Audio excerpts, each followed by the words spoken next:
जमाने में जो कुछ मेरे साथ हुआ मैं वो बता रहा हूं कि झूठ ठहरा मुअज़्ज़िज़ इस जमाने में, जो सच कहें तो ज़ीनत-ए ज़िंदान होते हैं, जो सच कहें तो ज़ीनत-ए ज़िंदान होते हैं। और रात जिनकी शराबो कबाब में गुजरती है, रात जिनकी शराबो कबाब में गुजरती है, वो सुबह सादिक हमारे हुक्मरान होते हैं।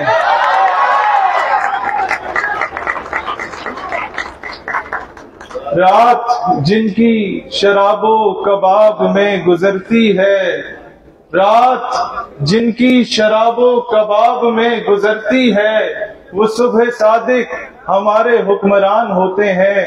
और शाह जी ये तारीफ पे शेर है,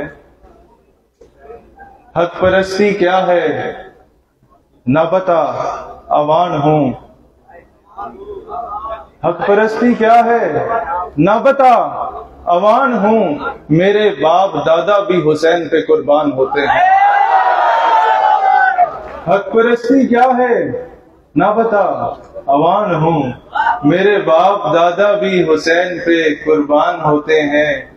ये मैंने आते हुए रास्ते में लिखा था, इसमें ऐड किया था। और आखिरी शेर, तेरे अल्फाज जो गूंजे सफ़े बातिल में शहीद, क्या गजब के वो तीर कमान होते हैं। Thank you very much.